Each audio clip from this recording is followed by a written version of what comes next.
As I move on to the other big political story, which is taking place in Kerala, where hit by the brutal murder of an RSS worker in the state capital over the weekend, the Chief Minister today called a meeting with BJP and RSS leaders. The state has seen, in fact, a cycle of killings for years, but this time it's come to the Chief Minister's doorstep. Kerala Chief Minister Pinarayi Vijayan meeting BJP State President Kummanam Rajasekaran and RSS State Leader Gopalan Kuti Master. 2 days after a RSS worker was killed in Kerala's capital. 10 political killings have taken place since the assembly elections last year. 3 CPM activists have been killed and 7 BJP RSS activists. A visibly flustered Chief Minister took out his anger on the media.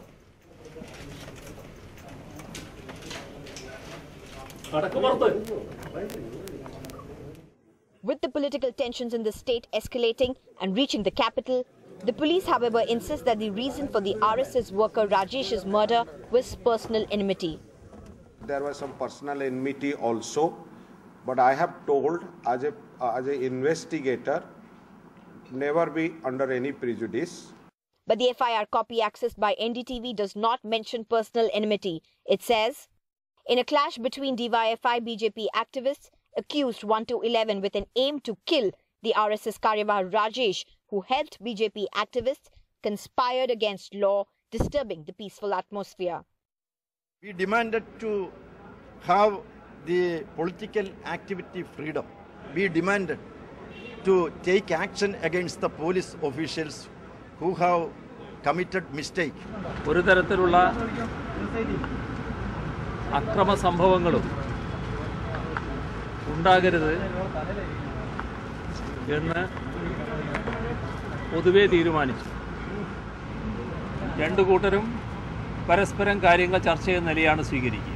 BJP, RSS and CPM violence has been vicious and decades old, with over 110 political murders in Kerala's Kannur itself. It's a test of strong political will to ease the political tension which has even reached the capital. With camera person SP Babu, Sneha Koshi for NDTV. Well, lots to talk about tonight, and I'll go back to Mr. Chari on that one. Mr. Chari, rather alarming to actually see that these killings have now reached Thiruvananthapuram. Until now, we had seen them taking place outside the state capital. There are some who believe that this only indicates that, you know, as the BJP expands its base in Kerala, you have the CPM sort of hitting back, and that this could be the start of a whole new cycle of violence.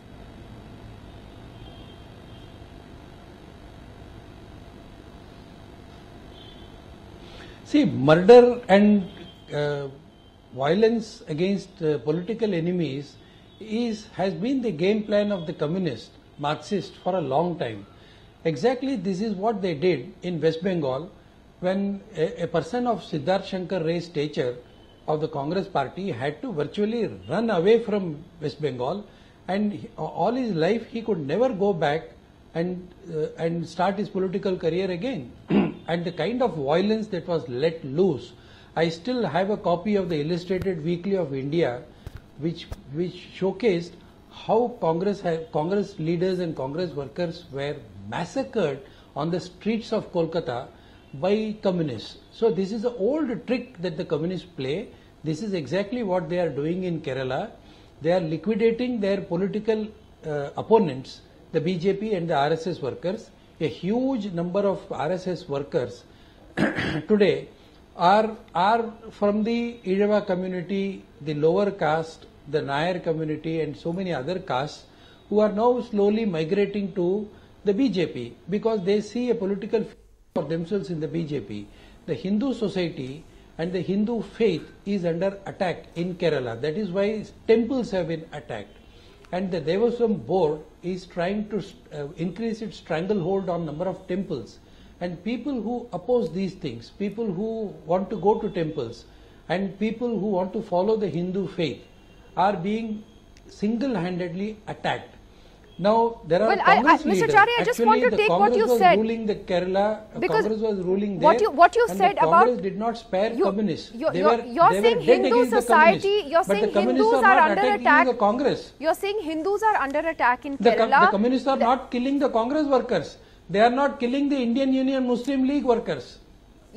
So I have Mr. MP Rajesh, Member of Parliament. Hindus are under Mr. attack MP in Rajesh, Kerala. Member of Parliament. This is absolutely leading to single-handedly let me ask Mr. Rajesh to respond to that accusation. Mr. Rajesh, the feeling at least that the RSS has is that they are under attack, Hindus are under attack, and that the left is largely to be blamed for this violence. I have to say also that when I looked at the statistics, they are also very confusing. You have the former Home Minister Ramesh Chennithala, who said in 2016 that until August 28, 2016, there were 98 civilian casualties in political violence.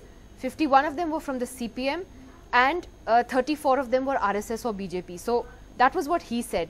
The Kerala Crime Branch has data that says that there have been 10 political killings since May last year, 3 CPM, 7 BJP RSS. It shows actually overall that workers from both sides are being killed. The RSS, however, believes, and the BJP believes, it's very much being targeted at Hindus. See, this is a classic case of Goebbelsian propaganda that is being done by BJP throughout country. Yes, to some extent they are effectively doing this with social media and their vast resources at their disposal. See, yes, there has been political violences, and RSS is responsible to this kind of responsible for this political violence, and we have taken a position that we will not allow political violence to continue, and we have given strict instructions to the rank and file, to the lowest level, that our party workers should not indulge in political violence, and we will not protect any activist if he indulges in political violence. We have taken a strong position, and whenever it was brought to our notice that some of our workers has participated in political violence, we have taken strong internal organization action. I, with all respect, would like to ask Mr. Seshadrachari and the RSS postman whether they have taken any action against any of the RSS BJP worker for political violence. Yes, this is the reply given by the former Home Minister Ramesh Chennithala. He does not belong to CPIM. He belongs to Congress. Now he is a leader of opposition in Kerala Assembly. So his reply is there. It says that 51 CPIM workers have been killed in the last 6 or 7 years. So that is a fact. So if they are really sincere to end political violence, they should openly admit that they are also responsible for this. So but do you admit that your workers are responsible too? Because that's the first step, isn't it? Political violence is there. It's a fact. And we earnestly want to put an end to this culture of violence. You want to put an end. Rakesh Sinha, the implication seems to be then, by what Mr. M.B. Rajesh is saying, is that there is an exaggeration of the number of killings by the RSS because it suits you politically in Kerala. That is what the implication is. It's not a question of exaggeration. It's a question of pattern. Sri N. Ram is here in your panel. He's a very, very senior and respected journalist. I am quoting his newspaper, The Hindu. On 1st June 2016, he reported, the boy's name is E.T. Karthik. He was a 7-year-old boy. His father, E. Rahul, was a BJP member. His uncle, who is a CPM member, led a crowd to kill Mr. Rahul. Rahul was absent, and 7-year-old boy was badly injured. He was hospitalized. This is the report of Hindu, not a bourgeois paper. Let me complete. If it's false, you can condemn it. Let me complete. Okay. He said that he is taking initiative. Now I am quoting Justice Krishna Iyer, most respectable retired judge of the country, who is known for his forthrightness and honesty. He was not a part of RSS. He took initiative in 1999, and there all the parties sat together and decided that there should be no violence. It is 99. Next day, CPM cadres killed Jay Krishnan. He was the vice president of Bharatiya Janata Yuva Morcha in Kerala. RSS worker. Are you saying all the violence instigated by the CPM? Nidhi, this is very important. How he was killed? He was taking class of 6th standard students. Before these small kids, he was brutally killed, and they have killed 10th standard boy. They have killed a boy who belonged to a CPM worker because he was a CPM local committee member, but boy joined the RSS, so he was killed. So my question is that the pattern is there. I'm just ending with 30 seconds. I'm ending with 30 I'm only asking you the question that there clearly, and the statistics that have been at least submitted to the assembly show that there have been a large number of killings on both sides. I'm not going to now quantify it because every life lost is terrible, but as per the former Home Minister, 51 CPM activists have been killed, 34 RSS BJP activists until August last year. I'm giving you answer. I'm giving you your answer. Is the violence only instigated by the CPM? I don't say that there was no revenge. I don't say that. I'm very honest. I'm giving an example. CPM has trait in Kerala. Anyone who is a dissident, even in the party, he is brutally killed. I'm giving one example. On 2nd May 2012, Mr. T.P. Chandrasekharan, he was a CPM member. He left the party. He was a rebel. He was killed. When the most respectable leader of CPM, Mr. Achyutanandan, visited his house, his home, to meet the widow, you know, P.N. Vijayan attacked. Okay, so last point, last 10 seconds. I have to come to the other panelists. 10 seconds. Yeah. Mr. P.N. Vijayan and Balakrishnan both belong to Kannur. Kodiyeri Balakrishnan both belong to Kannur. Both are Politburo members. There are 5 members from Kerala in Politburo after 16. So this is the endorsement of the Politburo. Without before I come to Mr. Rajesh to respond to all the charges you've made, I want to ask Mr. N. Ram for perspective on this. What is going on in Kerala? Why is this cycle of violence firstly so brutal? And it very clearly is, because I mean, it's not like you're even shooting at somebody. These are, you know, hackings that are taking place, very brutal murders that are taking place. There's a fierce ideological conflict involved, and RSS, I think it can't pretend that it didn't take the offensive and so on. We don't know all the details, but it's not the Congress that is clashing in this fierce way, in this vicious way, with between Congress and the communists. But so this has to be seen. Yes, there is a history to it. There are some patterns. It's in particular parts of Kerala, which is a small enough state. But I think the time has come to not to adopt a partisan attitude to it. And I think the Chief Minister has been approached by the Union Home Minister, and he has responded quickly by meeting the BJP and RSS leaders. Are you alarmed that it has come to Thiruvananthapuram? I'm not alarmed, no. I think because I've been following this for a long time. So you're not surprised? Yes, so Thiruvananthapuram cannot be an island from this. But the BJP has raised its share of the vote along with its allies. We've seen this in recent elections. And so I think, but you know, this one-sided approach, just blaming the other, is no good. I think the government now is going to act firmly, and I have every confidence that Chief Minister Pinarayi Vijayan and supported by Kodiyeri, both from Kannur, I think they can take a firm stand. It's legitimate for others in the media to raise it, but the media should not see this in a jaundiced way. I think I see a lot of prejudice in the media coverage as well, because it's easy to pick up statements.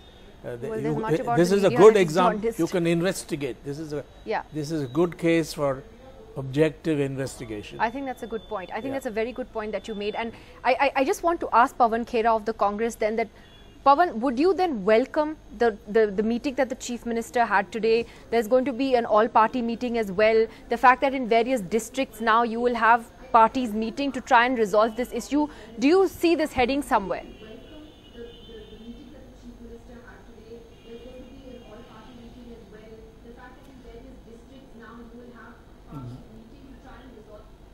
Yes, of course, Nidhi, that's a welcome step.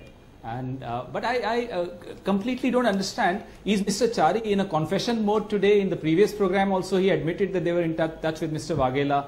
Now he says that political violence is only a left this thing. I'm sorry, but the first instance of political violence in this country was the assassination of Mahatma Gandhi, and it had nothing to do with left-wing terror. It was a right-wing terror which killed Mahatma Gandhi, and I hope Mr. Chari understands that and agrees with that. So, and I'm sorry, Nidhi, I get very uncomfortable when you starting comparing numbers that, you know, RSS ke log kam mare, or it's not done.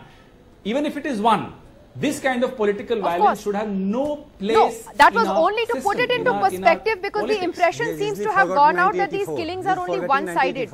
It's very clear that there is a cycle here. 1 second, let Pawan finish his point. Pawan. He should also answer 1984. Pawan, if you could switch your TV off. Thousands of people in Delhi and all over the country. No, I agree. I take that point. Yes. I take that point. Then I won't be able to hear you, Nidhi, but I completely agree with you. There is a lot, and with Mr. Ram, there is a lot of very warped reporting on this, and a particular ideology is trying to dominate the narrative. No, our side is getting really hounded in the... And why should Mr. Chari say that it's Hindus getting killed?